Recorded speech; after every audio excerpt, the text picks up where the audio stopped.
तो सभी भाइयों एवं बहनों को नमस्कार। स्वागत है आपका आपके अपने चैनल सक्सेस जंक्शन एक कदम सफलता की ओर में। मेरा नाम है अतुल शुक्ला और हम लेकर के आ गए हैं आपके लिए MPSI, MP police constable, MP REO एवं अन्य सभी भर्ती परीक्षाओं की दृष्टि से अति महत्वपूर्ण वीडियो है। आज हम शुरू करने वाले हैं 1000 मैथ की सीरीज, यानी कि 1000 मैथ के पीवाईक्यू हम करवाने वाले हैं जो एमपीईएसबी एपटेक के द्वारा रीसेंट एग्जाम्स में पूछे गए हैं, जैसे कि एमपीएसआई मेंस हो गया। आज जो क्वेश्चन होंगे वो एमपीएसआई मेंस 2026 के पेपर के होंगे जो अभी 29 अप्रैल को कराया गया है। उसके क्वेश्चंस आज हम यहाँ पर सॉल्व करने वाले हैं कि किस तरह के मैथ के क्वेश्चन एमपीएसआई मेंस में इस बार आए हुए थे। ठीक है, इसके बाद में रीजनिंग के भी क्वेश्चंस करेंगे। 1000 रीजनिंग के भी क्वेश्चंस हम करने वाले हैं, तो बढ़िया से आपकी अच्छी खासी तैयारी हो जाएगी पीवाईक्यू के अनुसार। ठीक है, प्रीवियस ईयर क्वेश्चन इसलिए महत्वपूर्ण है क्योंकि इस बार इन लोगों ने साफ साफ कह दिया है भैया बहुत जल्दी हमको ये प्रक्रिया निपटानी है, तो ये नए क्वेश्चन फॉर्मेट नहीं करेंगे, पीवाईक्यू की क्वेश्चंस को ही आपसे जो है पूछा जाएगा आपके एग्जाम में। ठीक है, तो जितने भी एएसबी एपटेक ने एग्जाम अभी तक करवाए हैं उन सबके पीवाईक्यू क्वेश्चंस को हम यहाँ पर करेंगे। जैसे हमने 2500 क्वेश्चन की सीरीज चालू की है जीके जीएस एमपी जीके की, जिसके 500 क्वेश्चन ऑलरेडी हम करवा चुके हैं। अगला वीडियो आएगा और 501 से 600 के क्वेश्चन हम करवाएंगे। ठीक है ना, इसी तरह से इस सीरीज को भी लेकर के हम चलेंगे। तो चलिए वीडियो को लाइक करके चैनल को सब्सक्राइब कर दीजिए, जिससे आगे आने वाले सारे वीडियो टाइम टू टाइम आपके पास में पहुंच सके और आपकी बेहतरीन तैयारी हो सके इस चैनल के माध्यम से। ठीक है, ट्रिक और कॉन्सेप्ट दोनों पर हम काम करेंगे, केवल ट्रिक के भरोसे नहीं रहेंगे, क्योंकि जो कठिन सवाल होते हैं जब वो एग्जाम में टकराते हैं तो इतना प्रेशर रहता है कि सारी ट्रिक जो है वो हवा हो जाती है ना। तो कॉन्सेप्ट भी हमारा क्लियर होना चाहिए, जिससे कठिन प्रश्नों को हम कॉन्सेप्ट के थ्रू सॉल्व कर सकें, गलत ना हो हमारा प्रश्न। ठीक है मेरे भाई, शुरू करें। चलिए शुरू करते हैं, चैनल को सब्सक्राइब जरूर कर लेना है ना। चलिए, ये रहा आज का आपका पहला प्रश्न, देखिए। और ये आपका एमपीएसआई मेंस 2026 29 अप्रैल को पूछा गया ये प्रश्न है।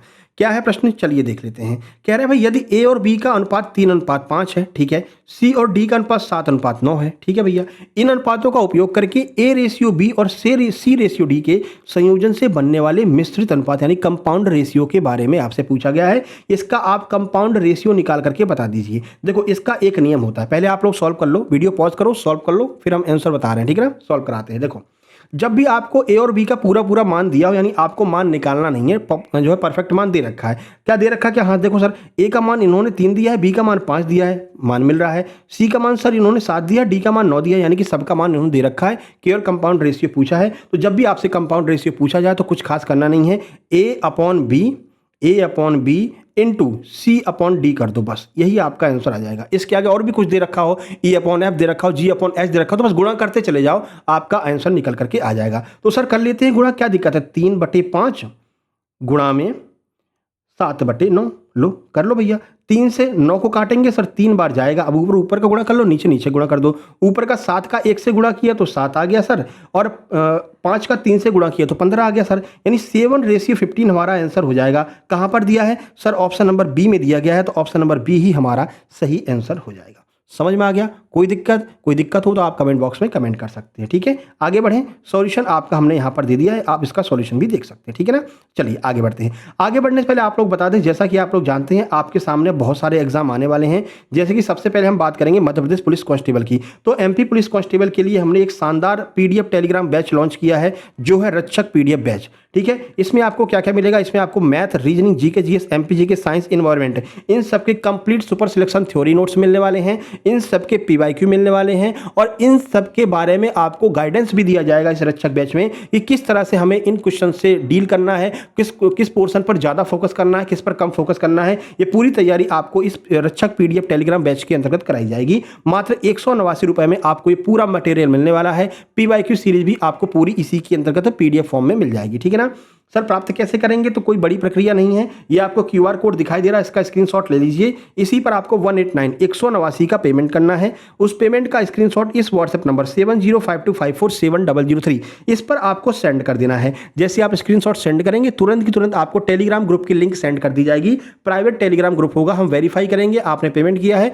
उसके बाद आपको लिंक सेंड करेंगे। लिंक पर क्लिक करके आप डायरेक्ट ग्रुप में एंट्री कर जाएंगे, और वहां पर आपको एक तरफ से सारी पीडीएफ लगी हुई मिल जाएंगी, सारे पीवाईक्यू एक तरफ से लगे हुए मिल जाएंगे। आप उन्हें बढ़िया आराम से डाउनलोड कर सकते हैं, प्रिंट करवा सकते हैं, सॉल्व कर सकते हैं, कोई दिक्कत नहीं है। ठीक है, तो ये बात हो गई किसके लिए, एमपी पुलिस कांस्टेबल के लिए, जिसकी 96-62 वैकेंसी आई हुई है। ठीक है, उसके बाद बात करते हैं एमपीआरईओ की। देखो मध्य प्रदेश कृषि विस्तार अधिकारी का एग्जाम पोस्टपोन हो गया है, आगे बढ़ गया, तो आप लोगों के पास में बढ़िया मौका है कि जीरो लेवल से तैयारी शुरू कर सकते हैं। जिन्होंने बिल्कुल भी तैयारी नहीं की भाई, हाथ भी नहीं लगाया इसके सिलेबस को, उनके पास में भी एक बढ़िया मौका हम दे रहे हैं आपके लिए। एमपीआरईओ भर्ती के कंप्लीट सुपर सिलेक्शन नोट्स हमने तैयार किए हैं जो मात्र 199 रुपए में उपलब्ध कराए जा रहे हैं। इसमें आपको दोनों सब्जेक्ट मिलेगा, यानी जो सीसेट वाला सब्जेक्ट है ना, Hindi English math reasoning GK science computer, ये सब आपको मिलेगा। और इसके साथ साथ में जो आपका एग्रीकल्चर वाली 10 यूनिट है, 10 की 10 यूनिट के complete super selection theory notes और पीवाईक्यू ये आपको इस बैच के अंदर मिल जाएंगे। और आप जो है इस तरह से अगली बार आपका भी फोटो लग रहा होगा, नाम के आगे मध्य प्रदेश कृषि विस्तार अधिकारी लग गया होगा। जिन लोगों ने बिल्कुल भी तैयारी नहीं की है वो अब यहां से तैयारी शुरू कर सकते हैं। मात्र 199 रुपए में आपको ये बैच उपलब्ध है। कुछ खास करना नहीं, वही प्रक्रिया। इसी क्यूआर का फोटो खींच लीजिए, है ना, इस क्यूआर का फोटो खींच लीजिए, छोटा कर लो, छोटा कर देते हैं। इस क्यूआर का फोटो खींच लीजिए, इसी पर आपको जो है 199 का पेमेंट करना है। पेमेंट का स्क्रीनशॉट इस व्हाट्सएप नंबर पर सेंड करके अपने जो है स्क्रीनशॉट भेजेंगे, जैसे ही आपको तुरंत 2 लिंक सेंड की जाएंगी। एक में पूरा सीसेट रहेगा और एक में आपको पूरा एग्रीकल्चर मिल जाएगा।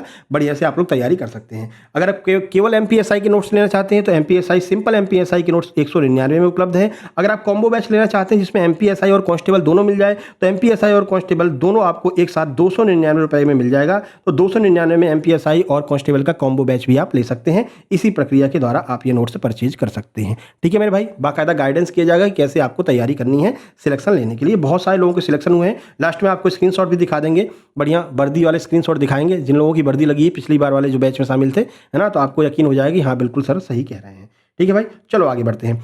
और आपको ये भी बता दें भैया, ये सारे प्रश्न रियल और ऑथेंटिक है। नहीं कह रहा हूँ कि सर ये प्रश्न कहाँ से लेकर के आए हो, है ना, तो यहाँ पर आप ये भी देख लीजिए।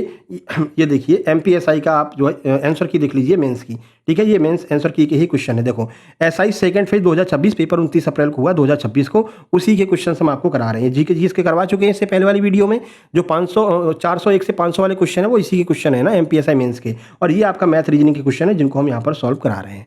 ठीक है भाई, तो ये एकदम रियल और ऑथेंटिक प्रश्न है। चलें आगे बढ़ें। चलिए अब चलते हैं अपन अपने अगले प्रश्न की ओर, प्रश्न नंबर 2 की ओर। देखिए कॉन्सेप्ट एकदम क्लियर करते हुए चलेंगे, ठीक है ना। ये रहा आपका प्रश्न नंबर 2। देखिए कह रहे हैं, ये आधार वाला प्रश्न, ये नए टाइप के क्वेश्चन मेंस में पूछे गए हैं। आपके एमपीआरईओ में आ सकते हैं इस तरह के क्वेश्चन, और कोई भरोसा नहीं भैया। देखो ईएसबी का कोई भरोसा नहीं, मेंस वाले क्वेश्चन वो कांस्टेबल में भी दे सकता है, कोई भरोसा नहीं है ना। तो हर तरह के क्वेश्चन को डील करते हुए आपको चलना है। कह रहे हैं यदि किसी संख्या को ऐसे आधार में दर्शाया जाता है जिसमें दिखने वाला सबसे बड़ा जो अंक है वो 7 है, तो उस आधार के बारे में क्या अनुमान लगाया जा सकता है। यानी आधार और सबसे बड़े अंक के बारे में पूछा गया है। इसका नियम क्या होता है वो पहले आपको बता दें तो सारी चीजें क्लियर हो जाएंगी। देखो अगर किसी भी चीज का आधार मान लीजिए 10 है, तो जो इसका सबसे बड़ा अंक होगा ना, वो सबसे बड़ा अंक इससे 1 कम यानी कि 9 होगा। ठीक है ना। तो ये कॉन्सेप्ट क्लियर रखना है कि भाई अगर किसी की आधार और सबसे बड़े अंक की बात की गई है तो जो सबसे बड़ा अंक होता है वो आधार से 1 कम होता है। ठीक है, अब आपको आधार देकर के सबसे बड़ा अंक पूछ सकते हैं, सबसे बड़ा अंक देकर के आधार पूछ सकते हैं। तो जब आपको सबसे बड़ा अंक दिया गया हो और आधार पूछा गया हो तो आप +1 कर देंगे। अगर आपको आधार दिया हो सबसे बड़ा अंक पूछा हो तो आप -1 कर देंगे। ठीक है ना। चलो अब देख लेते हैं क्या कह रहे हैं। अब यहाँ पर इन्होंने क्या किया है, 7 दे दिया अपन को, सबसे बड़ा अंक 7 है। सबसे बड़ा अंक अगर 7 है, हमको आधार निकालना है तो हम क्या करेंगे, +1 कर देंगे, यानी इसका आधार जो होगा वो क्या होगा, 8 होगा। ठीक है, अब इन 4 ऑप्शन में 8 कहाँ पर दिया है, आइए फाइंड आउट करते हैं। आधार 10 होना चाहिए, नहीं भैया आधार 10 नहीं होगा। ठीक है, एक ज़्यादा होगा यानी कि 8 होना चाहिए। आधार कम से कम 8 होना चाहिए, यही बात बिल्कुल सही है। आधार जो होगा वो कम से कम 8 तो होगा ही होगा। ठीक है, आधार ठीक 7 होना चाहिए, 7 नहीं होगा क्योंकि ये तो सबसे बड़ा ही अंक है, ये थोड़ी आधार हो जाएगा, इससे तो एक ज़्यादा आधार होता है। आधार 7 से कम होना चाहिए, आधार 7 से कम भी नहीं होगा, आधार 7 से 1 ज़्यादा होगा, यानी आधार जो है वो कितना होगा, 8 होगा। बेस कितना होगा, 8 होगा। इस तरह के प्रश्न भी इस बार पूछे गए हैं, तो तैयार रहना है आपको इस तरह के प्रश्नों के लिए भी। ठीक है, चलिए आगे बढ़ें, पूरा सॉल्यूशन हमने यहाँ पर दे रखा है। चलिए आगे बढ़ते हैं। प्रश्न नंबर 3 ये रहा आपके सामने, देखिए सीपीएसपी से प्रश्न है। क्या कह रहे हैं, आइए सॉल्व करते हैं। कह रहे भाई एक वस्तु का अंकित मूल्य उसके लागत मूल्य के 2 गुने के बराबर है। यानी जो सीपी है ना उसके लागत मूल्य, सॉरी जो एमपी है ना, जो अंकित मूल्य जो एमपी है वो उसके सीपी के डबल है। ठीक है भैया, समझ में आ गई। आगे बढ़िए। विक्रेता अंकित मूल्य पर इस प्रकार छूट दे रहा है कि छूट के बाद में भी जो उसका लागत मूल्य पर उसको 25% का लाभ हो रहा है। अब तुम ये बता दो कि छूट की दर क्या है। ठीक है, चलो पहले आप सॉल्व करो फिर हम बताते हैं। सॉल्व कीजिए इसको। ठीक है, चलिए सॉल्व कर लिया होगा आप लोगों ने, वीडियो पॉज करके सॉल्व कर लेना है ना। अब हम टाइम थोड़ी देंगे आपको सॉल्व करने का, है ना, नहीं तो फिर वीडियो बहुत लंबी हो जाएगी मेरे भाई, है ना। चलो अब इसको हम सॉल्व करा देते हैं। अब हम यहाँ पर क्या करेंगे, सीपी मानेंगे भाई। सीपी हमने मान लिया कि सर सीपी जो है वो कितनी है, 100, यानी कॉस्ट प्राइस जो उसकी लागत मूल्य है वो 100 है। क्या कह रहे हैं, वस्तु का अंकित मूल्य उसके लागत मूल्य का 2 गुना है, यानी तो अंकित मूल्य क्या हो जाएगा, इसका डबल हो जाएगा। यानी एमपी कितना हो जाएगा सर, एमपी हो जाएगा 200। ठीक है, ठीक है सर। क्या कह रहे हैं, अंकित मूल्य पर जो है ना इस प्रकार की छूट देता है कि छूट के बाद भी लागत मूल्य पर 25% का लाभ हो रहा है, यानी कि इसकी जो सेलिंग प्राइस होगी वो लागत मूल्य से 25% ज़्यादा होगी। तो लागत मूल्य कॉस्ट प्राइस कितना है 100, तो सेलिंग प्राइस कितनी हो जाएगी 25% इससे ज़्यादा, यानी सेलिंग प्राइस 125 हो जाएगी। लो अपने पास तीनों चीज़ें आ गई हैं। अब प्रॉफिट परसेंटेज आप निकाल सकते हैं। प्रॉफिट परसेंटेज का सूत्र क्या होता है? सूत्र होता है CP minus SP upon CP into 100। ये प्रॉफिट परसेंट का सूत्र होता है, सबको पता होगा। अब यहाँ पर CP क्या हो जाएगी? MP हो जाएगी। जो मार्क प्राइस है उसी पर तो हम बेचेंगे, तो ये इसकी CP हो जाएगी। अब चलो, अब यहाँ पर जो सूत्र हो जाएगा पर छूट परसेंट का वो क्या हो जाएगा?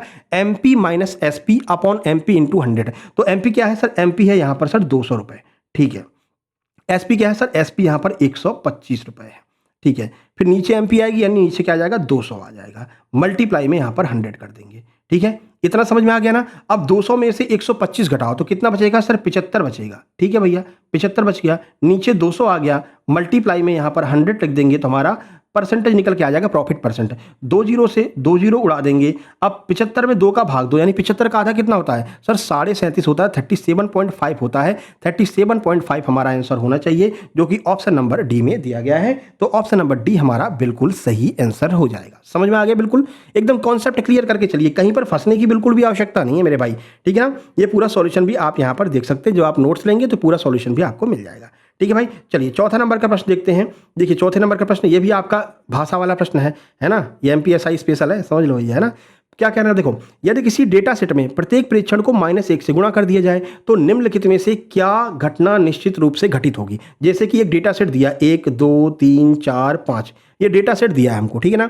अब कह रहे हैं हमने इसमें -1 से गुणा कर दिया, तो -1 से सब में गुणा किया है तो सब में minus minus minus minus minus लग जाएगा, ठीक है। ये बात तो क्लियर हो गई, यानी सबका चिन्ह बदल जाएगा। अब ऐसा ही कुछ यहाँ पर आपसे पूछा गया है चारों ऑप्शन में। चलिए देखते हैं क्या कह रहे हैं भैया। ऑप्शन नंबर ए है आपका, ऑप्शन नंबर ए है माध्य और माध्यिका दोनों का चिन्ह बदल जाएगा। बिल्कुल बदल जाएगा भैया। माध्य क्या होता है? माध्य होता है किसी भी चीज का जो एवरेज होता है उसको माध्य हम कहते हैं। तो भाई जो एवरेज पहले प्लस में आ रहा था, अब -1 का गुणा कर दिया है, तो अब जो एवरेज आएगा वो किस में आएगा? माइनस में आएगा, यानी एवरेज का चिन्ह बदल जाएगा, माध्य का चिन्ह बदल जाएगा मेरे भाई। बिल्कुल सही बात है, ठीक है। माध्यिका का भी चिन्ह बदलेगा, बिल्कुल बदलेगा। माध्यिका क्या होती है? बीच वाला नंबर माध्यिका होती है, ठीक है ना। 1 2 3 4 5 में माध्यिका क्या होगी? 3 हो जाएगी, बीच वाला नंबर। जब बीच वाला नंबर 3 है भाई, सब में -1 का गुणा किया तो उसको क्या छोड़ देंगे? क्या नहीं छोड़ेंगे, उसमें भी -1 का गुणा करेंगे तो उसका भी चिन्ह बदल जाएगा। यानी ये बात तो बिल्कुल सही है, माध्य और माध्यिका दोनों के चिन्ह बदल जाएंगे। माध्यिका अपरिवर्तित रहेगी। कहाँ अपरिवर्तित रहेगी भैया? जब सबके बदल रहे हैं तो माध्यिका का भी बदलेगा, तो ये भी गलत हो गया भैया। माध्यिका चिन्ह बदल जाता है, माध्यिका का नहीं बदलता, ऐसा बिल्कुल नहीं, दोनों का चिन्ह बदलेगा, ठीक है। फिर बहुलक गायब हो जाता है, बहुलक की कोई बात ही नहीं की गई, बहुलक कहाँ से गायब हो जाएगा भाई? -1 का गुणा करेंगे तो वो भी माइनस का हो जाएगा, गायब नहीं होगा, माइनस का हो जाएगा, ठीक है ना। तो ये भी गलत, यानी ऑप्शन नंबर ए हमारा बिल्कुल सही होगा। इन सारे नियमों को आपको याद रखना भैया, ये नए तरह के क्वेश्चन है, हो सकता है आपसे आगे एग्जाम में पूछ लें। हमारा वो काम नहीं कि सिंपल सिंपल प्रश्न ढूंढ करके ले आए पूरे आंसर की में से और आपको करा दिए और 2-4 ट्रिक बता दी और लो भैया हो गया भौकाल, सर ने तो ट्रिक से एकदम धमाल मचा दिया। ये अपना काम नहीं है। अपना काम है आपको कॉन्सेप्ट क्लियर कराना, क्वेश्चन आपके गलत नहीं होने चाहिए एग्जाम में, बस ये हमारा उद्देश्य है, ठीक है। यही हम GK GS साइंस में भी करते हैं और यही हम मैथ और रीजनिंग में भी करने वाले हैं। चलो प्रश्न नंबर 6 देखिए, भौकाल हमको नहीं टाइट करना है, ठीक है। प्रश्न नंबर 6 देखिए, कह रहे हैं 6 सेंटीमीटर त्रिज्या वाले एक गोले को पिघला करके 6 सेंटीमीटर ऊंचाई वाले शंकु में ढाला जाता है, शंकु की त्रिज्या बताइए। देखो जब भी आपको ऐसे क्वेश्चन मिलें तो 3D का जो कंपेयर कराएगा ना वो हमेशा 3D से ही कराएगा, ठीक है। और 2D का कंपेयर कराएगा तो हमेशा 2D से ही कराएगा, ठीक है ना। ये बात आपको एकदम ध्यान रखना है, ठीक है। और जब 3D और 3D के बारे में बात की जाए तो हमेशा आयतन उसका बराबर होगा, ठीक है ना। और यहाँ पर बात की जाए तो क्षेत्रफल हमेशा बराबर होगा। ये खुद बोलेगा कि इसके आयतन बराबर है ना, जब 3D की बात करेंगे, और इसका क्षेत्रफल बराबर है जब 2D की बात करेंगे। दोनों क्वेश्चन अभी आएंगे तो एकदम क्लियर हो जाएगा आपके सामने, ठीक है। चलो यहाँ पर वो कह रहे हैं भैया कि ये दोनों का आयतन यहाँ पर बराबर किया जाएगा क्योंकि दोनों चीज़ें 3D में हैं। चलो अब यहाँ पर हम इसके आयतन का सूत्र लिख देते हैं। अच्छा बताइए, गोले का जो आयतन होता है, गोले के आयतन का सूत्र क्या होता है सर? गोले के आयतन का सूत्र होता है 4/3 पाई r क्यू। ये सर गोले के आयतन का सूत्र हो जाता है, ठीक है। इसके बराबर में क्या लिखेंगे? शंकु का आयतन लिख देंगे। शंकु का आयतन क्या होता है सर? 1/3 पाई r²h। ये सर शंकु का आयतन होता है। अब आप लोग सॉल्व करिए, पहले सॉल्व कर लीजिए, आंसर लगा लीजिए, फिर हम इसको सॉल्व कराते हैं, ठीक है। चलो अब यहाँ पर देखो क्या क्या कट सकता है। तो आमने सामने सर यहाँ पर नीचे 3 है, यहाँ पर भी नीचे 3 है, तो ये कट जाएगा, ठीक है भैया। यहाँ पर पाई है, यहाँ पर पाई है, तो पाई भी कट जाएगा। अब यहाँ पर क्या बचा सर? 4 बचा है। और RQ, यानी RQ का मतलब क्या है? यानी कि गोले की त्रिज्या बची है। गोले की त्रिज्या कितनी बची है? 3, मतलब 6 की घात 3। तो 6 की घात 3 कर दो, यानी 6 को आप 3 बार लिख दो यहाँ पर, 6 × 6 × 6 ये लिख दिया सर। कोई दिक्कत नहीं है। पाई तो कट ही चुका था यहाँ, अब सामने करते हैं। आर स्क्वायर तो हमको निकालना है भैया, आर स्क्वायर हमको पता नहीं है, हमको यही तो पूछा है शंकु की त्रिज्या, लेकिन शंकु की ऊंचाई दे रखी है सर, शंकु की ऊंचाई सर 6 दे रखी है। लो भैया अब भी कुछ कट जाएगा क्या? हाँ सर कट जाएगा। क्या कटेगा? इस 6 से ये वाला 6 कट जाएगा, ठीक है।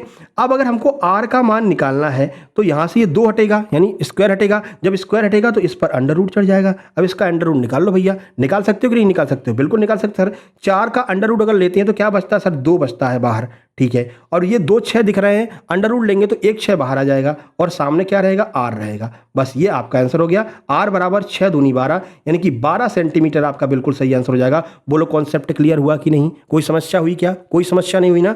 सही आंसर आपका 12 सेंटीमीटर, ऑप्शन नंबर ए हो जाएगा। इस तरह से हम पूरे क्वेश्चंस को सॉल्व करेंगे और इसी तरह से आपका कॉन्सेप्ट क्लियर करते हुए चलेंगे। ये पूरा सॉल्यूशन आप यहाँ पर देख सकते हैं, ठीक है मेरे भाई। चलें आगे बढ़ें। चलिए देखिए अगला क्वेश्चन कह रहे हैं कि 2 मिश्र धातु हैं, ठीक है भैया।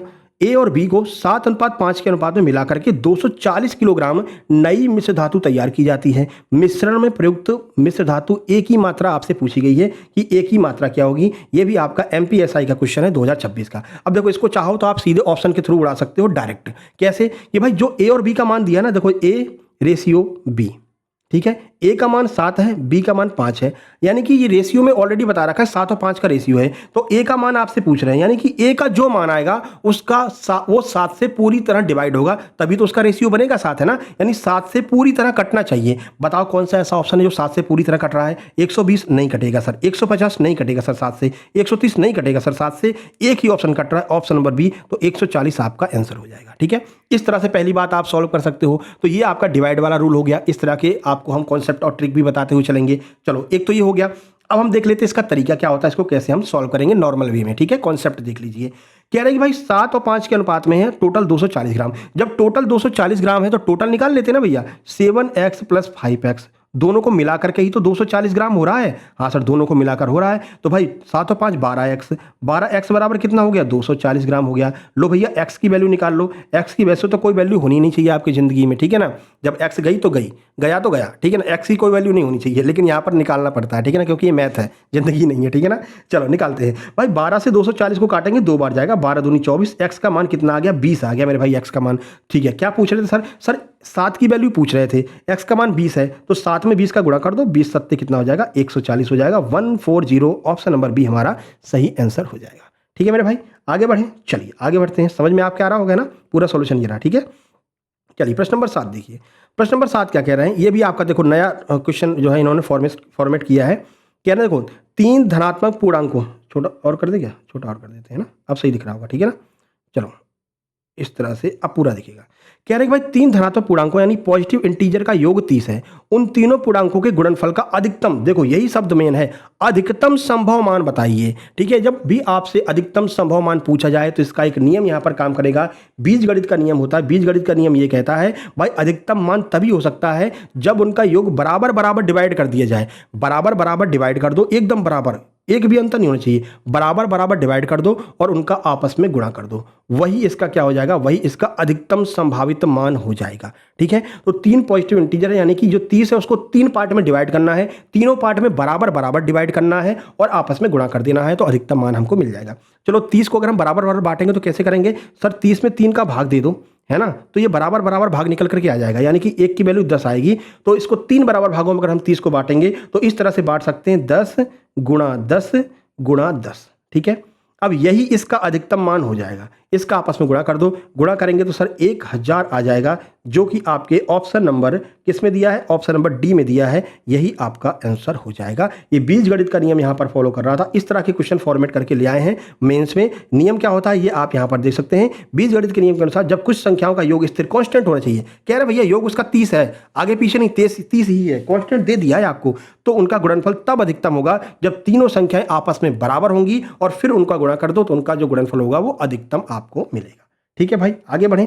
चलो अगला देखो डेटा सेट वाला प्रश्न फिर से पूछा है। ऐसे प्रश्न बहुत पूछे गए हैं। अब ये नए टाइप के प्रश्न हैं। अभी रिसेंट में ये एमपीएसआई हुआ है, रिसेंट में मेंस जो है वो एमपीएसआई मेंस ही हुआ है रिसेंट में, हाई लेवल का जो एग्जाम कह सकते हैं, ग्रेजुएट लेवल का। तो इस तरह के प्रश्न आपको आगे भी देखने को मिलेंगे मेरे भाई।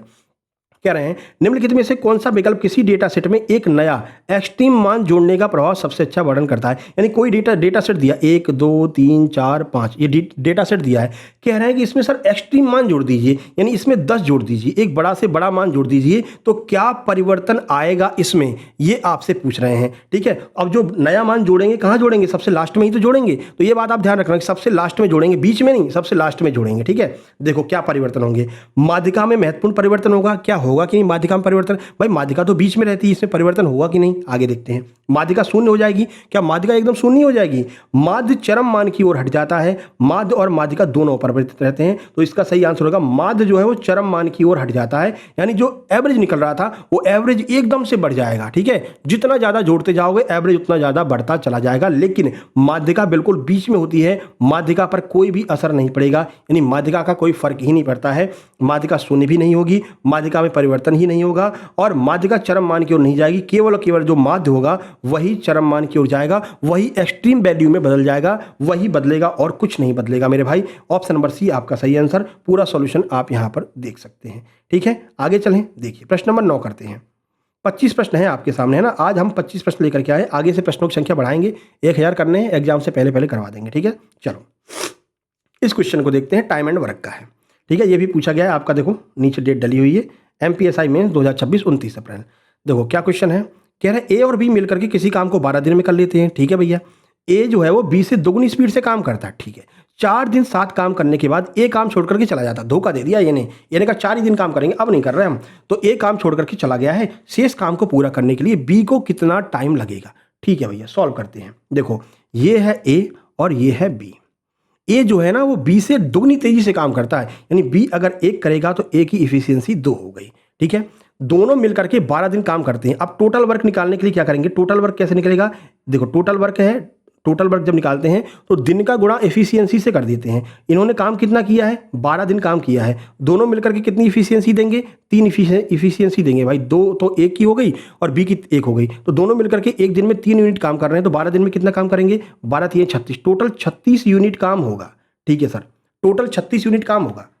अब क्या हुआ, अब देखो 4 दिन तो इन लोगों ने साथ में काम किया, यानी कि 4 दिन और काम कितना करेंगे दोनों मिलकर के 3 यूनिट, यानी 4 गुणा 3, तो 12 यूनिट तो इन्होंने साथ में काम किया, यानी कि 12 यूनिट काम खत्म हो चुका है, तो 36 में से 12 जाएगा, 24 यूनिट काम बचा हुआ है। अब ए धोखा देता है, ए कहता है मैं जा रहा हूं भैया, मैं नहीं काम करूंगा, तो ए तो बेचारा चला गया। अब कौन काम करेगा, अकेला बी काम करेगा, और बी की इफिशियंसी कितनी है, बी एक दिन में 1 ही यूनिट काम कर पाता है, तो भाई 24 यूनिट काम करने में कितना दिन लग जाएगा, भाई एक दिन में 1 यूनिट, तो 24 दिन में 24 यूनिट, तो ये बेचारा 24 दिन में काम को खत्म कर पाएगा, यानी कि ऑप्शन नंबर ए हमारा बिल्कुल सही आंसर हो जाएगा। कोई दिक्कत, आराम से वीडियो पीछे कीजिए, फिर से समझ लीजिए, कोई दिक्कत नहीं है। ठीक है ना, सॉल्यूशन ये रहा आपके सामने, पूरा सॉल्यूशन।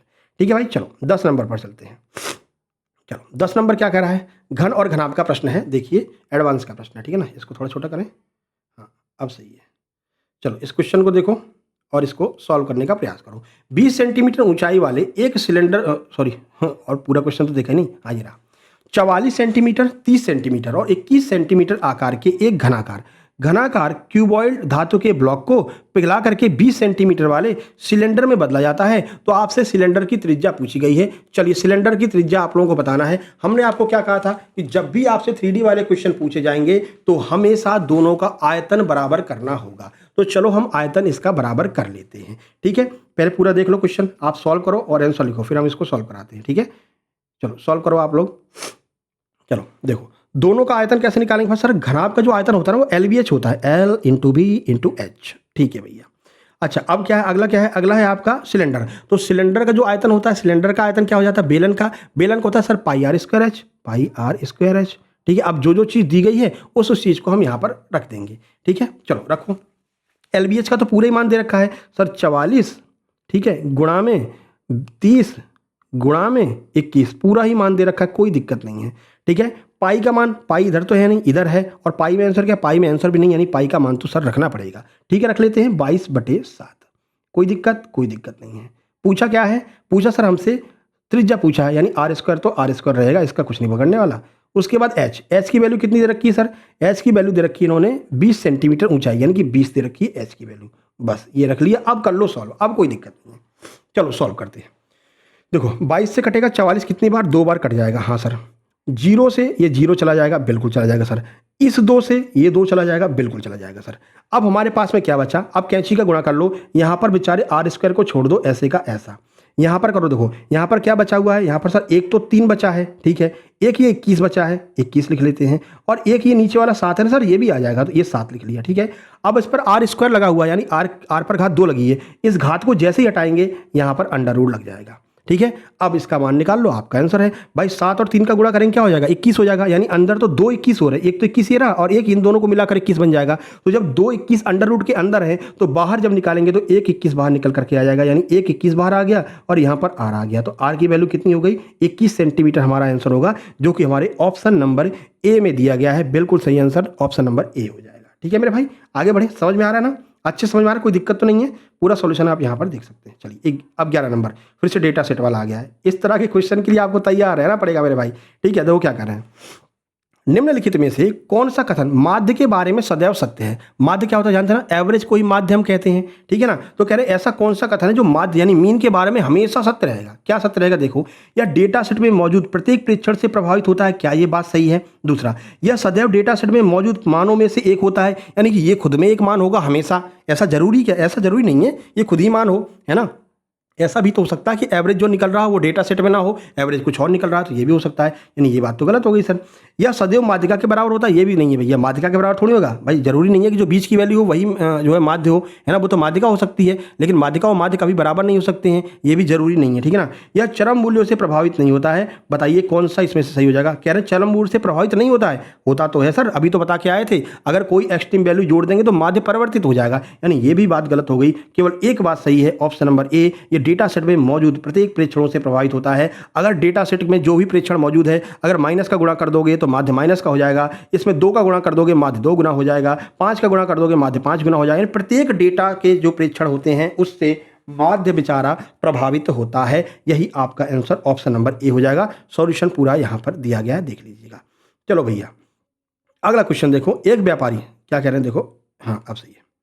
एक व्यापारी किसी वस्तु को उसके क्रय मूल्य से 25% अधिक कीमत पर बेचता है और विक्रय मूल्य 5000 है, तो वस्तु का सही क्रय मूल्य बताइए। सही क्रय मूल्य आपको बताना है। देखो किसी वस्तु का क्रय मूल्य कितना था, 100 रुपये था हम मानते, ठीक है, उसके क्रय मूल्य से 25% अधिक पर बेच दिया भैया, यानी कि 100 रुपये की चीज को इसने 25% अधिक पर यानी कि 125 पर बेच दिया, 125% पर बेच दिया, और इसी 125 की ही तो वैल्यू दे रखी कितनी, विक्रय मूल्य कितना है 5000 है। लो निकाल लो भैया, अब क्या पूछ रहे हैं वो निकाल सकते हो, ठीक है ना। 125 की वैल्यू 5000 आ गई, हमसे कह रहे हैं कि वस्तु का सही मूल्य बताओ, तो प्रत्येक वस्तु अपने आप में कितनी होती है, 100% होती है, तो भाई 125 बराबर 5000, 100% की वैल्यू निकाल लो। निकाल लेंगे सर, इससे 125 को नीचे पहुंचा दो, 125 यहाँ नीचे आ जाएगा और गुणा में क्या आ जाएगा, गुणा में सर 100 आ जाएगा। लो ये इसकी कंप्लीट वैल्यू निकल करके आ जाएगी। अब उड़ा दो भैया, 25 पंचे 125, 25 चौके 100 हो जाएगा।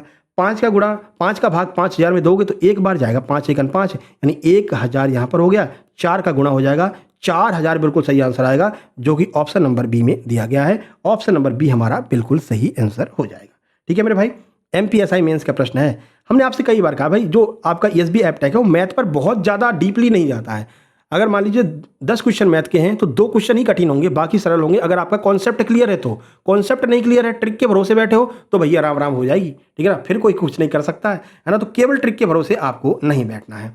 चलो अगला प्रश्न देखते हैं। देखिए अगला प्रश्न क्या है, ये आपका थोड़ा सा अच्छा प्रश्न है, तो इसके लिए आपको थोड़ा सा दिमाग लगाना पड़ेगा। ये वही प्रश्न जो कह रहे हैं ना 8 में से 10 में से 2 प्रश्न कठिन आते हैं, उस लेवल का ये प्रश्न है। बहुत ज़्यादा कठिन भी नहीं है, थोड़ा आपको कॉन्सेप्ट क्लियर करना होगा, ठीक है। देखो क्या कह रहे हैं, कह रहे हैं भाई एक ठोस खिलौना अर्धगोले के आकार का है, ठीक है, जिसके ऊपर एक समकोण वृत्ताकार शंकु रखा गया है। यानी इस तरह का एक खिलौना है, इसके ऊपर समकोण वृत्ताकार शंकु रख दिया इन्होंने, ठीक है, ये शंकु लगा देते हैं, ठीक है, ये देखो रख दिया है। शंकु की ऊंचाई 4 है, लो भैया 4 कर देते हैं ऊंचाई।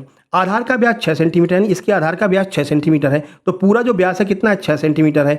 तो अगर व्यास 6 है तो त्रिज्या कितनी होगी सर, त्रिज्या इसकी आधी होती है, त्रिज्या 3 हो जाएगी, ठीक है। तो हमने व्यास से त्रिज्या निकाल ली, इसकी त्रिज्या कितनी है 3 है। तो खिलौने का आयतन क्या होगा। अब भाई खिलौना कैसा है, इन दोनों से मिलकर के बना है, यानी कि इन दोनों के आयतन के योग के बराबर ही तो खिलौने का आयतन होगा, क्योंकि ऊपर शंकु है नीचे अर्धगोला है, तो दोनों का आयतन जोड़ लो, वही ये जो है पूरे खिलौने का आयतन हो जाएगा, ठीक है। चलो रेडियस हमने 3 निकाल ली है, ऊंचाई हमको 4 मिली हुई है। चलो अब सॉल्व कर लेते हैं।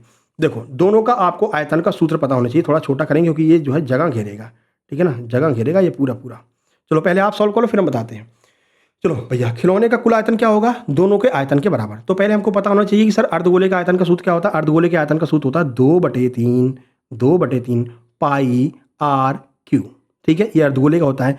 दोनों को जोड़ना है हमको, इससे शंकु का भी जोड़ना है, तो 1/3 पाई आर स्क्वायर एच, ये शंकु के आयतन का सूत्र हो गया। अच्छा अब देखो इसमें से कुछ कॉमन निकल सकता है क्या, अभी अभी मान रख दोगे तो फिर फंस जाओगे, अभी नहीं रखना है मान, छोटा सा छोटा करते चले जाएंगे। कॉमन क्या निकलेगा सर, देखो 1/3 यहाँ पर है, 1/3 यहाँ पर भी है, 1/3 को बाहर निकाल लो 1/3 को बाहर निकाल लिया।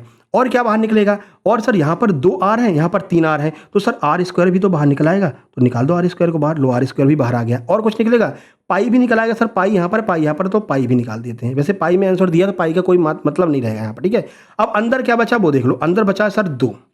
ठीक है, एक तो यहाँ पर आर बचा है क्योंकि 2r अपन ने निकाले थे, एक r बचा रह गया, तो 2r + h बचा है सर। ठीक है, अब चलो इसको सॉल्व करते हैं। 1/3 रख दो, 1/3 गुणा आर स्क्वायर की वैल्यू कितनी दे रखी है, देखो आर स्क्वायर अपन ने निकाला था अभी, 3 निकाला था आर स्क्वायर। भाई इसका जो व्यास है वो 6 है, तो इसकी त्रिज्या कितनी होगी, 3 हो जाएगी आधी, तो 3 लिख दो 2 बार, तो यहाँ पर लिख दिया हमने 3 × 3। ठीक है, पाई को अलग निकाल दो, पाई का भी कोई काम नहीं है। ठीक है, पाई को छोड़ दो, पाई को हटा दिया हमने। अंदर देखो, अंदर क्या होगा, ये भी गुणा में ही रहेगा, अंदर क्या होगा 2 × आर की वैल्यू 3 + एच की वैल्यू कितनी है 4। ठीक है, इसको सॉल्व करेंगे, 2 3 6 6 4 10, यानी इसकी वैल्यू 10 आ जाएगी। ठीक है, इसकी वैल्यू देखो, इसमें 3 का भाग देंगे तो 1 3 कट जाएगा, यानी 1 3 आपका बचेगा, और पाई अपने साथ में चल रही है। ठीक है, अब गुणा कर लो, 10 3 30, कितना आंसर आ जाएगा 30 पाई, इसका सही आंसर हो जाएगा।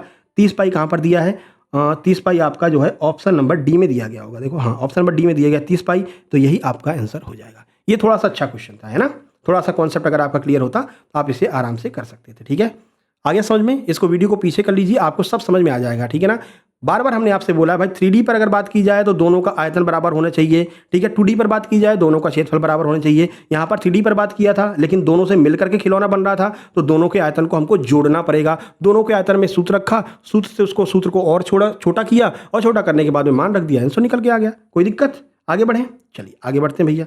ये पूरा सॉल्यूशन है, यहाँ पर आप सॉल्व भी कर सकते हैं। ठीक है, चलो 14 नंबर देखते हैं।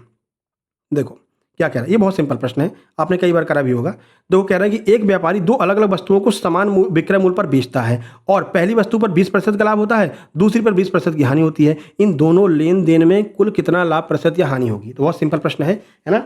देखो इसमें क्या होता है कि जब भी एक वस्तु को बेचा जा रहा हो, ध्यान रखना बेचने की बात की जा रही, बेचा जा रहा हो, एक पर लाभ हो एक पर हानि हो, तो पूरे सौदे में हमेशा आपको हानि ही होगी। पहली बात तो ये क्लियर होती है, यानी हमेशा हानि होगी। तो लाभ वाले सारे ऑप्शन कट जाएंगे, सी कट जाएगा और डी कट जाएगा। ठीक है, अब कह रहे हानि होगी तो कितने प्रतिशत की होगी, ये भी तो बता दो सर, तो ये भी बता देते हैं। तो इस तरह के क्वेश्चंस में आपको कुछ नहीं करना है, जो आपको दे रखी है बराबर दे रखी है, जो आपको दे रखी है उसी का स्क्वायर कर दो। ठीक है, और नीचे 100 का भाग दे दो। ठीक है, लो आपका प्रतिशत निकल करके आ जाएगा। 20 का स्क्वायर करेंगे सर 400 हो जाएगा, 400, 100 का भाग देंगे तो 2 जीरो से 2 जीरो खत्म हो जाएगा। ठीक है, यानी 4% आपका आंसर आएगा। हमने कहा था हमेशा हानि होती है, तो 4% की हानि हो जाएगी। ठीक है, ध्यान रखना, फिर से नियम बता दें, बेचा जा रहा हो समान मूल्य पर, एक पर जो है लाभ हो रहा हो, एक पर हानि हो रही हो, और आपसे टोटल लेन देन में पूछा जाए तो हमेशा हानि होगी, और जब टोटल लेन देन में प्रतिशत पूछा जाए तो बस जो दिया गया उसका स्क्वायर कर दो, 100 का भाग दे दो, आपका आंसर आ जाएगा 4% की हानि। ऑप्शन नंबर भी हमारा सही आंसर। ये आपका जो है MPSI मेंस 2026 29 अप्रैल को पूछा गया है। मैं फिर से कह रहा हूँ, आंसर की उठा लेना, आराम से मिला लेना, सारे क्वेश्चन आंसर की में आपको मिलेंगे। ठीक है, चलो आगे बढ़ते हैं। 15 नंबर देखते हैं। देखिए 15 नंबर क्या है, देखो ये भी खतरनाक सा दिया है ना सर, बड़ा सा क्वेश्चन दिख रहा है, डर लग रहा है देखते ही, डर नहीं लगना चाहिए। ठीक है ना, ये आपका MPSI 2026 उसी दिन पूछा गया है। चलो इसको सॉल्व करते हैं, छोटा कर लें, है ना, अब सही है। कह रहे भाई एक व्यापारी है, 2 वस्तुओं को अलग अलग लागत मूल्य पर खरीदता है। ठीक है, कॉस्ट प्राइस अलग अलग है। ठीक है ना, एक 12,000 में, एक 1200 में, और दूसरी 1800 में। पहली वस्तु को 10% लाभ पर बेच देता है। ठीक है, पहले को 10% लाभ पर निकाल दिया उसने, दूसरी को 10% हानि पर बेचता है, दूसरी को 10% हानि पर बेच रहा है। दोनों की गणना उनके संबंधित लागत मूल्यों पर की गई है, यानी जो उसका लागत मूल्य है इस पर इसकी गणना की गई है। तो संयुक्त लेन देन पर कुल कितना लाभ या हानि, रुपए में पूछा भैया, रुपए में बताओ कितना लाभ या हानि हुआ। प्रतिशत में नहीं पूछ रहा आपकी बार, है ना, प्रतिशत में नहीं पूछ रहा है, रुपए में पूछ रहा है। अब ये भी ध्यान रखना, ऐसा मत कर देना कि दोनों का 10% निकाल के 10 का स्क्वायर कर दो, ये भी नहीं निकलेगा। क्यों, क्योंकि दोनों का क्रय मूल्य अलग अलग है भैया, कॉस्ट प्राइस दोनों का अलग अलग है, तो इसको सॉल्व करना ही पड़ेगा। ठीक है, चलो कर लेते हैं सॉल्व, क्या दिक्कत है, पहले आप सॉल्व कर लो फिर हम बता देते हैं। चलो देखो, कह रहा भाई पहली वस्तु जो है ना वो 1200 रुपए की है। ठीक है सर, इस पर क्या कर रहा है वो 10% का लाभ ले रहा है, तो 1200 का 10% निकालो, कितना निकलेगा 120 आएगा, यानी कि पहले तो 120 का लाभ हो गया प्लस। ठीक है, दूसरी वस्तु सर 1800 रुपये की है। ठीक है, इस पर क्या कर रहा है, इस पर उसको 10% की हानि हो रही है। 1800 का 10% कितना होगा, 1800 का 10% सर 180 हो जाएगा।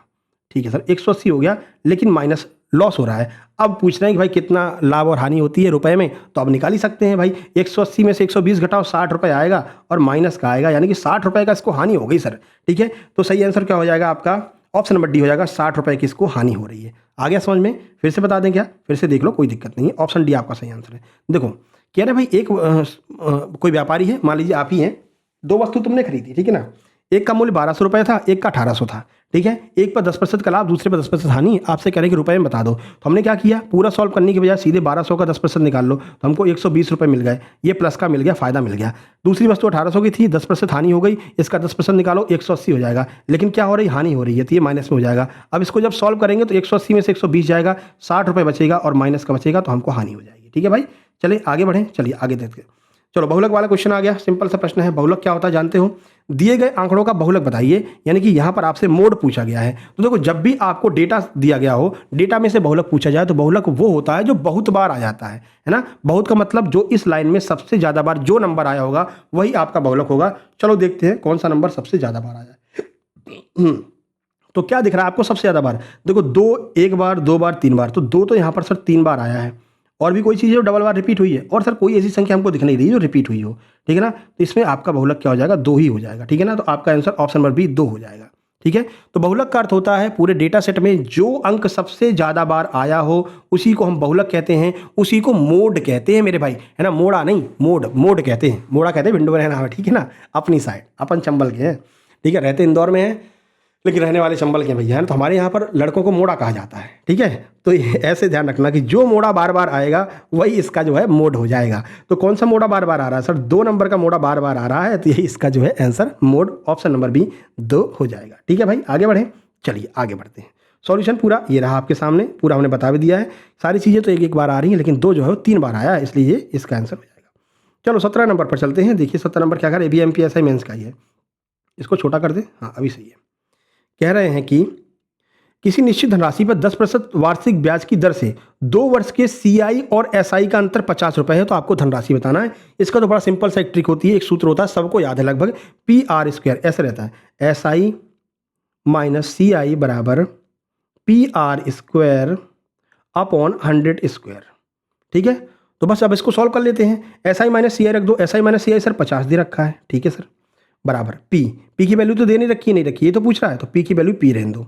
R² क्या है सर 10% है, तो 2 बार 10 को लिख दो, एक बार 10 लिख दिया, एक बार 10 लिख दिया। नीचे 100² 100 को 2 बार लिख दो, एक बार 100 लिख दिया, एक बार 100 लिख दिया। अच्छा देखो 2 0 से 2 0 कट जाएंगे सर। यहाँ पर कैंची का गुणा करेंगे, P का 1 में गुणा करेंगे तो P आ जाएगा, 50 का 100 में गुणा करेंगे तो 3 0 5 के आगे लग जाएगा, यानी कि 1 2 3 5000 आपकी सही प्रिंसिपल वैल्यू आ जाएगी। ऑप्शन नंबर कौन सा होना चाहिए, ऑप्शन नंबर सी आपका बिल्कुल सही आंसर हो जाएगा। ठीक है, सिंपल सा सवाल था, तो बहुत सारे सवाल आपसे सिंपल भी पूछे जाते हैं। ठीक है, ये पूरा सॉल्यूशन भी आप देख सकते हैं। चलिए अब आगे बढ़ते हैं, अगले प्रश्न की ओर चलते हैं। चलिए अगला देखते हैं, डेटा सेट से फिर पूछा गया, देखो डेटा सेट वाला क्वेश्चन आ रहा है बार बार, है ना। चलो क्वेश्चन क्या है, कितना टाइम हो गया, 38 हो गया। देखो क्वेश्चन है, सम संख्याओं में प्रेक्षणों वाले डेटा सेट में माध्यिका कैसे निर्धारित करते हैं। सम संख्या की बात की जा रही है, यानी कि जब आपको सम संख्या दी गई हो, जैसे कि 1 2 3 4 5 6, अब काउंट करो तो ये सम है ना। तो अब इसमें कह रहे हैं कि माध्यिका कैसे निकालते हैं। तो माध्यिका क्या होता है, माध्यिका बीच की वैल्यू होती है। तो बीच की वैल्यू के लिए हम क्या करेंगे, बीच की दोनों संख्याओं को जोड़ेंगे, उसका आधा कर देंगे तो बीच की वैल्यू मिल जाएगी। कैसे निकालेंगे, तो देखो एक काम करते हैं, 1 2 यहाँ पर छोड़ते हैं, 2 संख्या यहाँ पर छोड़ते हैं, बीच में क्या बचा 4 और 3, अब इन दोनों को जोड़ दो और इसमें 2 का भाग दे दो, 4 3 7, 7 में 2 का भाग देंगे, 3.5 इसका आंसर आ जाएगा, है ना। तो इस तरह से हम माध्यिका निकालते हैं। तो वही कह रहे हैं कि जब सम संख्या का डेटा सेट दिया हो तो माध्यिका कैसे निकालेंगे। ये 4 ऑप्शन आपके सामने दिए हैं। सबसे अधिक बार आने वाले मान को ढूंढकर, अरे ये तो मोड़ा होता है, ये तो मोड होता है, मोड जो सबसे ज़्यादा बार आता है क्या हो जाता है, बहुलक होता है, तो ये तो बहुलक की बात कर रहे हैं, ये नहीं होगा। दो मध्य मूल्यों का औसत लेकर, यही बात बिल्कुल सही है। दो बीच वाले जो मूल्य होंगे, यानी जो बीच वाले जो नंबर होंगे उनका एवरेज निकाल लेंगे। एवरेज कैसे निकालेंगे? बीच के दोनों अंकों को जोड़ेंगे, 2 का भाग दे देंगे, यही तो एवरेज होता है। तो ये बात बिल्कुल सही है, ऑप्शन नंबर बी सही है। सभी मानों को जोड़कर कुल प्रेक्षणों से भाग देकर, ये तो माध्य की बात कर रहे हैं। सभी मानों को जोड़कर और कुल प्रेक्षणों के नंबर से भाग देंगे तो माध्य निकल करके आ जाएगा। यहाँ पर माध्यिका की बात की गई है, यानी ये तो माध्य की बात है, ये तो गलत हो जाएगा। मध्य मान को सीधे चुनकर, तो ये भी गलत हो जाएगा। एक आंसर आपका सही है, ऑप्शन नंबर बी। दो मध्य मूल्यों का औसत ले लीजिए, वही आपका क्या हो जाएगा? माध्यिका हो जाएगी, जब सम दिया गया हो। और जब विषम दिया गया हो तो केवल बीच वाला मान निकाल लो, वही आपका आंसर हो जाएगा।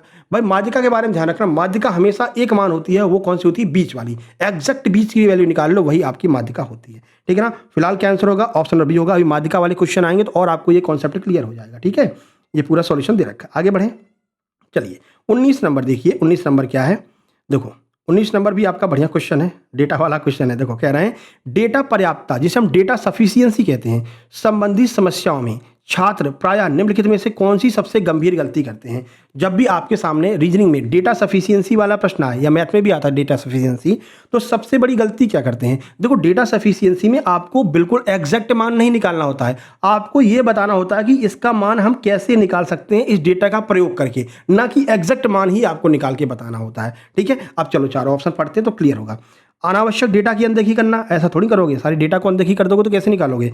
प्रश्न को 2 बार पढ़ना, ऐसा भी नहीं 2 बार पढ़ लोगे तो आंसर निकल के आ जाएगा, ये नहीं कर सकते। ठीक है, कथनों का स्वतंत्र रूप से मूल्यांकन करना, या पर्याप्त की जांच करने की बजाय सटीक मान की गणना करना, यही कर देते हो तुम। ठीक है ना? क्या करते हो? सटीक मान निकालने बैठ जाते हो। भैया पर्याप्तता की बात की गई है कि किसको मिला करके, जैसे कहते नहीं कि हमें एक संख्या का औसत निकालना है, इनमें से कौन सा डेटा सफिशियंसी होगा। क्या कहेंगे? 1 2 3 इनको जोड़ लो, ऑप्शन नंबर 2 इन तीनों को जोड़ करके 3 का भाग दे दो, फिर आप कहोगे दोनों डेटा पर्याप्त है या दोनों डेटा अपर्याप्त है ना। तो इसमें पर्याप्तता बतानी होती है, ना कि सटीक मान बताना होता है। यही गलती अधिकतर छात्र करते हैं डेटा सफिशियंसी वाले क्वेश्चन में। तो ऑप्शन नंबर डी हमारा सही आंसर हो जाएगा। इस तरह के क्वेश्चन आपके एमपीआरईओ में पूछ सकते हैं मेरे भाई, क्योंकि ग्रेजुएट लेवल के दोनों एग्जाम है ना।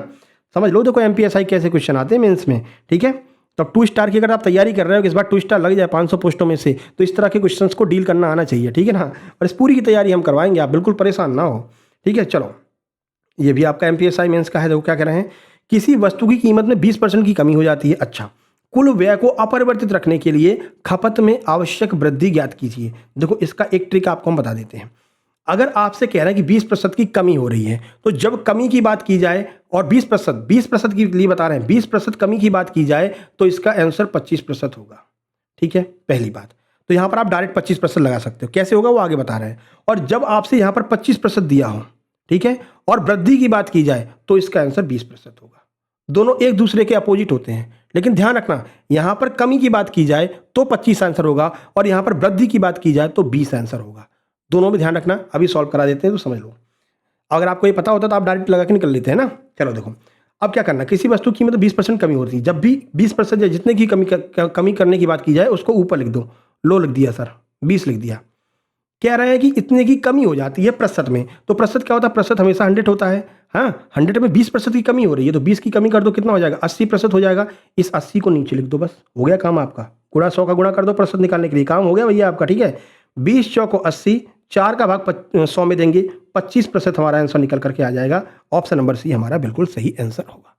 ठीक है, समझ में आ गया? इसका उल्टा भी बता दें, उल्टा ही बता दें। देखो उल्टा क्या हो जाएगा, जब अब देखो यहाँ से आपको क्लियर हो गया ना, 25% आंसर आएगा अगर 20% की कमी कहीं भी हो रही हो। यहाँ पर तो भाई आपसे खपत में पूछ रहे थे, कहीं भी हो रही हो, किसी वस्तु की कीमत में 20% कमी कर देते हैं तो बताइए उसका कॉस्ट प्राइस क्या हो जाएगा, कितने % कम हो जाएगा या कितने % ज़्यादा हो जाएगा।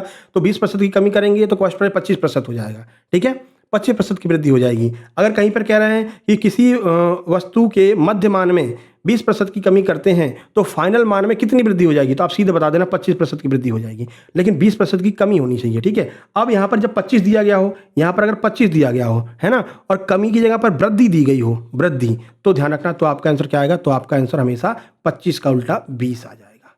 ठीक है ना, तो ये बात आपको ध्यान रखनी है। चलो आगे बढ़ते हैं। अरे भैया गर्मी बहुत है मेरे भाई, है ना। चलो अच्छा, अब ये भी बता दें कैसे हो जाएगी। देखो जब भी 25 की वृद्धि की बात की जाए तो 25 को ऊपर लिख दो, वृद्धि की बात की जा रही तो 100 में 25 जोड़ दो, 125 नीचे आ जाएगा।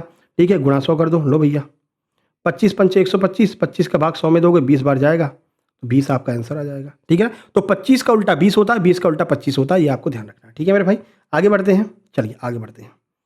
देखो 22 नंबर सॉल्यूशन पूरा दिया गया है ना। 22 नंबर देखो, 22 नंबर में क्या कह रहे हैं, माध्यिका ज्ञात करने की। अब यहाँ से आपका कॉन्सेप्ट क्लियर हो जाएगा माध्यिका वाला। कह रहे हैं दिए गए आंकड़ों की माध्यिका ज्ञात कीजिए, यानी कि आपसे मीडियन पूछा गया है। मीडियन कैसे निकालते हैं, पूरा डेटा सेट दिया गया है आपको। अब मीडियन का पहले आपको नियम बता देते हैं। जब भी आपसे मीडियन पूछी जाए तो पहली बात, मीडियन हमेशा बीच का अंक होता है, ये बात तो क्लियर हो गई। लेकिन कब होगा, जब इसको आप बढ़ते हुए क्रम में लगाएंगे, है ना। तो छोटे से बड़े की ओर बढ़ते हुए क्रम में लगा दो, जो बीच का मान निकल करके आ जाएगा वही आपका आंसर हो जाएगा, यानी अवरोही क्रम में लगाना है। ठीक है मेरे भाई, चलो लगा देते हैं। देखिए लगाओ बढ़ते हुए क्रम में। देखो पहले सबसे छोटी अंक लगेगा, है ना। सबसे छोटा क्या है सर, 3 है, तो 3 को लिख दो। ठीक है, फिर क्या है, 3 के बाद में क्या है, 3 के बाद में सर 5 है, तो 5 को लिख दो। 5 के बाद में 3 गया, 5 गया, फिर क्या है 7 है, तो 7 को लिख दो। 7 भी गया। 7 के बाद में क्या आएगा, 8 आएगा, तो 8 को लिख दो। 8 भी गया। 8 के बाद में क्या आएगा, 10 आएगा, 10 को लिख दो। 10 भी गया। 10 के बाद में क्या आएगा, 12 आएगा, तो 12 को लिख दो। 12 भी गया। और फिर 15 आ जाएगा, 15 आ जाएगा। लो भैया, अब सबसे बीच वाला जो मान होगा वही आपका आंसर होगा। बीच का कैसे निकालेंगे, शुरू के 3 काट दो, लास्ट के 3 काट दो, बीच में 8 बचा, यही आपका आंसर ऑप्शन नंबर बी हो जाएगा। ठीक है ना, तो हमेशा आपको बताया है आप बढ़ते हुए क्रम में लगा दीजिए, बीच का जो मान निकल करके आ जाए वही आपका आंसर होगा। यहाँ तो साफ साफ दिख रहा था कि 8 है। मान लो यहाँ पर कुछ और लिखा होता, मान लो यहाँ पर एक और लिखा होता, 16 लिखा होता, तब आप कैसे निकालते, तब आप क्या करते, तब बीच के 2 अंकों का योग हम कर देते, यानी यहाँ से 3 काट देते, यहाँ से 3 काट देते, बीच में इन दोनों को जोड़ देते, 10 और 8 18 को जोड़ते, उसका औसत निकाल देते, यानी 18 का आधा 9 आपका आंसर आ जाता। ठीक है ना, तो जब भी आपको सम वैल्यू दी गई हो तो दोनों को जोड़ करके आधा कर दो, बीच का मान निकल के आ जाएगा। जब आपको विषम दी गई हो तो आपको अपने आप ही बीच का मान पता चल जाएगा। ठीक है, तो ये आपको ध्यान रखना, ये एक प्रकार की ट्रिक है। ऑप्शन नंबर बी आपका सही आंसर हो जाएगा। ठीक है ना, समझ में आ गया। कॉन्सेप्ट के साथ में ट्रिक करा रहे हैं, ऐसे नहीं कि हवा में ट्रिक करा रहे हो। ठीक है ना, पूरा सॉल्यूशन आप यहाँ पर देख सकते हो। ठीक है, चलो आगे बढ़ते हैं। 22 नंबर देखिए, 22 नंबर क्या कह रहा है, देखो बड़ा सा सवाल है सर। 22 नंबर तो खतरनाक सा लग रहा है ना भैया, बिल्कुल खतरनाक नहीं। देखते हैं, देखो कह रहे एक व्यापारी किसी वस्तु को उसके क्रय मूल्य के 20% के बराबर हानि पर बेच देता है। बेचारा कोई दिक्कत होगी उसको, है ना, सामान ले जा रहा होगा, घोड़ा मर गया बेचारे का, सामान घर नहीं पहुंच पा रहा। उसका एक काम करो, हानि पर बेच दो, कम से कम सामान तो बिक जाएगा। तो कह रहे हैं 20% हानि पर इसको बेचता है, उसे 4800 रुपये प्राप्त होते हैं। अच्छी कीमत पर जाने वाली थी कोई चीज़, पर हानि पर बेच के 4800 रुपये लेकर शांति से घर चलाया। कह रहे हैं तो हानि से पहले वस्तु का सही क्रय मूल्य क्या था बता दो। ठीक है, बता देते हैं, कोई दिक्कत नहीं सर। कह रहे हैं हर किसी भी वस्तु का जो क्रय मूल्य होता है हमेशा वो शुरू में कितना होता है, 100% होता है। हाँ सर, ये तो हमको पता है। कह रहे हैं 20% की हानि के बराबर बेच लिया, तो 20 इसमें से घटा दो, 20 निकाला तो कितना हुआ, 80% हुआ। 80% की हानि पर बेचा, कितने रुपए मिल गए उसको, 4800 रुपये मिल गए मेरे भाई। तो 80% बराबर 4800 हो गया। आप तो निकाल ही लोगे 100%, पूरा मान पूछ रहा है। पूरा मान क्या था, 100% था, तो निकाल लो 100%। 4800 के बटे में ये 80 आ जाएगा, नीचे आ जाएगा, ये गुणा में 100 आ जाएगा। लो आपका आंसर आ गया। काट दो भैया, 20 चौक 80, 20 पंचे 100, 4 से काटा, 12 चौक 48 होता है, यानी कि ऊपर आ गया 1200। गुणा कर दो भैया, 12 पंचे 60, यानी कि आपका आंसर 6000 हो जाएगा। ठीक है, ऑप्शन नंबर डी आपका बिल्कुल सही आंसर हो जाएगा। 120 होगा यहाँ, है ना, 120 गुणा 5 करेंगे तो 12 पंचे मतलब 6000 आपका सही आंसर हो जाएगा। ठीक है, अरे भैया 2000 यहाँ, 2 जीरो यहाँ पर बचेगा, 1200 गुणा 5 करोगे तो ये आपका 6000 होगा। ठीक है ना, ऑप्शन नंबर डी आपका आंसर हो जाएगा। ये पूरा सॉल्यूशन यहाँ पर दिया है, आप देख सकते हैं। जुकाम सी लग रही है भैया, चलो कोई दिक्कत नहीं है, आपको पढ़ाना है, मुझे कुछ भी हो जाए। ठीक है, देखो अगला सवाल 23 नंबर। ब्याज या मूल्य वृद्धि के कारण एक निश्चित राशि पर 20% की वृद्धि होती है। ठीक है, जिसके परिणाम स्वरूप कुल राशि 600 यूनिट हो जाती है। ठीक है, वृद्धि से पहले की मूल राशि ज्ञात करनी, इसमें भी आपसे 100% की वैल्यू पूछी है। और ये सारे सवाल मेरे भाई फिर से बोल रहे हैं, आंसर की में आए हुए, अपने मन से नहीं दे रहे हैं। MPSI 29 अप्रैल की आंसर की उठा करके देख लेना, आपको पता चल जाएगा मेरे भाई। ठीक है ना, चलो सॉल्व करते हैं, क्या कह रहे हैं उसको देखते हैं। देखो कह रहे हैं ब्याज, देखो कोई भी चीज़ हमेशा शुरू में कितनी होती है, हमेशा शुरू में वो 100% होती है। कई बार आपको बताया, फिर से बता रहे हैं। ठीक है, कह रहे हैं कि सर इसमें क्या कर दिया इन्होंने, निश्चित राशि में 20% की वृद्धि कर दी, यानी जो चीज़ 100 रुपये की थी ना उसको 120 रुपये कर दिया, यानी कि 20% की वृद्धि, तो 120% की वैल्यू जो है। अब यहाँ पर हमने प्रतिशत में वृद्धि की, तो जो पूरी की पूरी जो सामान था वो 600 यूनिट का हो गया। कितने का हो गया, 600 यूनिट का हो गया, यानी 120% बराबर 600 यूनिट।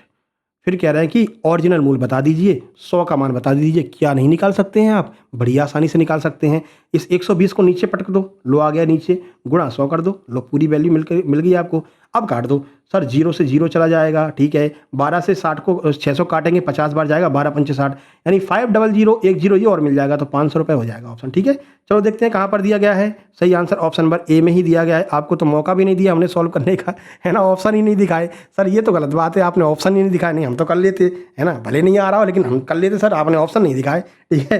तो एग्जामिनर से थोड़ी ऐसे कह सकते हो हम तो कर लेते, तुमने ऑप्शन नहीं दिखाए, ठीक है ना। एग्जामिनर तो बढ़िया से ऑप्शन सजा करके देगा तुमको, ठीक है। चलो कोई बात नहीं, चलो आगे बढ़ते हैं भैया, 24 नंबर चलते हैं। अरे भाई साहब क्या जुकाम का सिस्टम है। 24 नंबर देखो, हाँ देख तो नहीं पाया, उत्तर तो नहीं देख लिया, कलर नहीं किया था हमने उत्तर इसमें, ठीक है ना। चलो कर लेते हैं। कह रहे भाई एक गोले का पृष्ठीय क्षेत्रफल 616 वर्ग सेंटीमीटर है, गोले की त्रिज्या ज्ञात करनी है, जब पाई की वैल्यू 22/7 मान करके चलना है आपको, ठीक है सर, कर लेते हैं, कोई दिक्कत नहीं है। देखो गोले का पृष्ठीय क्षेत्रफल का सूत्र क्या होता है पहले ये बता दो आप।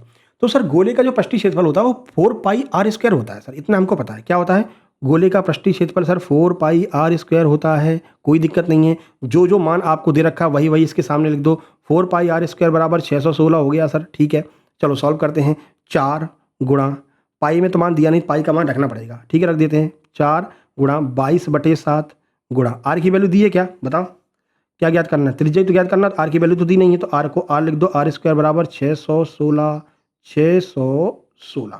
अब इसको काट दो, ठीक है। इसको पहले हम क्या करते हैं 11 से निपटाते हैं, 11 से निपटाएंगे तो ये हो जाएगा 11 पंचे 55, 11 छंगे 66, 56 हो गया, 11 दूनी 22, 2 बार कट गया, ठीक है। 2 से इसको और निपटा दो, 2 से निपटाएंगे 56 को तो ये कितना हो जाएगा 28 हो जाएगा, है ना, 28 बार कट जाएगा।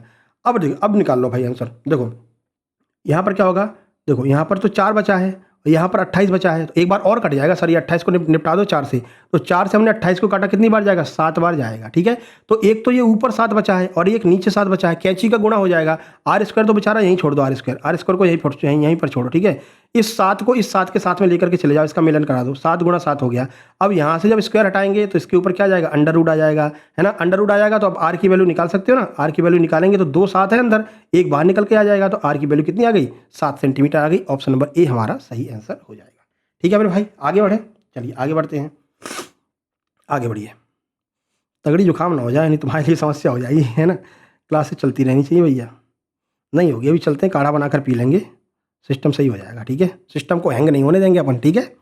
चलो हाँ क्या कह रहे हैं भैया, आखिरी सवाल है 25 नंबर, 25 प्रश्न आज करा रहे हैं। आपके रिस्पांस के आधार पर आगे प्रश्नों की संख्या बढ़ेगी और रीजनिंग के भी क्वेश्चन कराएंगे, 50-50 क्वेश्चन करवा दिया करेंगे, है ना। लेकिन वो सब कब डिपेंड करेगा, सब आपके रिस्पांस पर डिपेंड करेगा, आप कितना शेयर करते हैं, लाइक करते हैं, चैनल को सब्सक्राइब करते हैं। कह रहे हैं एक आयत और एक वर्ग का क्षेत्रफल समान है। हमने कहा था ना जब भी 2D की बात करेंगे तो क्षेत्रफल समान देंगे, बोल देंगे भैया कि तुम्हारा जो है 2D वैल्यू है, क्षेत्रफल समान है, ठीक है सर। अगर आपसे एक में क्षेत्रफल दे रहे हैं और एक में आयतन दे रहे हैं तो नीचे ऑप्शन में लिखा होगा डेटा अपर्याप्त है भैया, नहीं निकाल सकते। क्यों? क्योंकि एक का तो तुम आयतन दे रहे हो, एक का क्षेत्रफल दे रहे हो, ऐसे कहीं होता है क्या? अगर 3D है तो 3D दो, 2D है तो 2D दो, ठीक है ना। चलो कह रहे एक आयत और एक वर्ग का क्षेत्रफल समान है, वर्ग की भुजा 12 सेंटीमीटर है, आयत की लंबाई 18, तो आयत का परिमाप ज्ञात करना। चलो निकाल लेते हैं।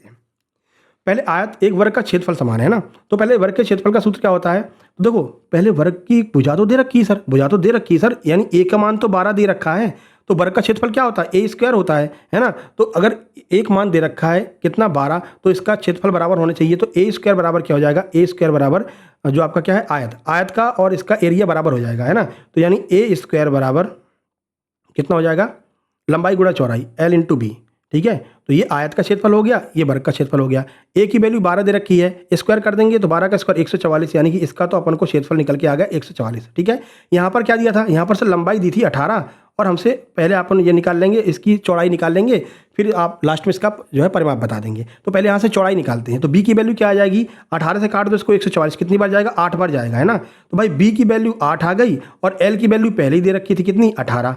अब हम निकाल सकते हैं ना इसका परिमाप। परिमाप का सूत्र क्या होता है? परिमाप का सूत्र होता है 2L + b, ये आयत के परिमाप का सूत्र होता है। तो बस अब मान रख दो, क्या दिक्कत है? मान रख दो 2 और L का मान कितना है? L का मान सर 18 है, ठीक है। B का मान कितना है? 8 है, 18 8 कितना होता है? 26 होता है। 26 में 2 का गुणा कर दो ना भैया, क्या दिक्कत है? 2 का गुणा किया 52 आ गया, 52 सेंटीमीटर हमारा आंसर होगा। कहाँ पर दिया है? ऑप्शन नंबर सी में दिया है, 52 सेंटीमीटर आंसर हो गया। कोई दिक्कत बताओ? कोई दिक्कत हो बता सकते हैं आप, है ना। पूरा सॉल्यूशन यहाँ पर दिया है, आप आराम से देख सकते हैं। तो ये आज की क्लास थी, कैसी लगी बताना। एकदम एग्जैक्ट वही क्वेश्चन थे, देख लो, नहीं तो तुमको सर ऐसे ही बोल रहे। देखो, एक व्यापारी किसी वस्तु को उसके क्रय मूल्य के 20% के बराबर हानि पर बेचता है, 48 रुपये प्राप्त होते हैं। अभी कराया था आपको, है ना, 600 वैल्यू निकल करके आई थी, है ना, 6000 आंसर आ गया था, और 1200 और 120 में कन्फ्यूजन हुआ था। अभी कराया था ये वाला सवाल, वो वाला सवाल है, ठीक है। एक और देख लो यहाँ पर, देखो, मूल्य वृद्धि के कारण 20% की वृद्धि होती है, जिसके परिणाम स्वरूप 600 यूनिट बढ़ जाता है। 120 वाला अभी कराया था, है ना। तो इसका आंसर क्या आया था, देखो, इसका आंसर क्या आया था, 500 रुपये आया था, ठीक है ना। वही वाले सारे सवाल हैं। तो सारे सवाल आपके एग्जैक्ट जो आपकी आंसर की में दिए गए हैं, वही वाले सारे सवाल हैं। सूबेदार यानी MPSI की ये मेंस वाला एग्जाम हुआ था, फेज़ 2। ये देखो फेज़ 2 लिखा हुआ है, सेकंड फेज SI, है ना। तो ये मेंस का एग्जाम था। कैसा लगा कमेंट बॉक्स में कमेंट करके बताना। बाकी आप यहाँ पर देख सकते हैं जिन लोगों ने नोट्स लिया उनका क्या कहना है। ये MP पुलिस के नोट्स लिए थे जागृति शर्मा जी ने, देखो यहाँ पर दिख रहा है MP पुलिस 2025 नोट ग्रुप, ठीक है, 2025 वाले ग्रुप में ये शामिल थी, ठीक है। अब आप देख रहे हैं इनकी वर्दी लग गई है ना। MP पुलिस कांस्टेबल का नोट्स लिया था, बढ़िया से वर्दी लग गई है, यानी सिलेक्शन इनका हो गया है, ठीक है ना। इन्होंने कहा सर SI के नोट चाहिए, अब आपने कांस्टेबल में सिलेक्शन करवा दिया। सर मेरा इस बार MP पुलिस कांस्टेबल में तो सिलेक्शन हो गया है, ठीक है, आपसे पढ़े थे हम, सिलेक्शन हो गया है। अब सर हमें SI के नोट्स दे दो। फिर हमने इनको SI के नोट्स दे दिए, 199 में SI के नोट्स मिल गए इनको, और भगवान करेगा जल्दी इन बहन की वर्दी पर 2 स्टार लग जाएंगे और बढ़िया से कांस्टेबल से ये SI बन जाएंगी, ठीक है ना। चलिए अब देखो, इन्होंने नोट्स लिए थे मध्य प्रदेश कृषि विस्तार अधिकारी के, ठीक है ना। तो इन्होंने नोट्स लिए, नोट्स पढ़ने के बाद में क्या करें, क्या गजब के नोट्स बनाए हो सर, ग्रेट सर जी, मज़ा आ गया, ठीक है। तो आपको भी ऐसे मज़ा आएगा, आप बढ़िया से पढ़िए बस, और कुछ नहीं, ठीक है। अब ये यहाँ पर देख सकते हैं वैभवी मिश्रा जी हैं, ये सेकंड रैंक लेकर के आई हैं MPASI सूबेदार, अभी सेकंड रैंक टॉपर है, सेकंड रैंक आई है इनकी, ठीक है ना।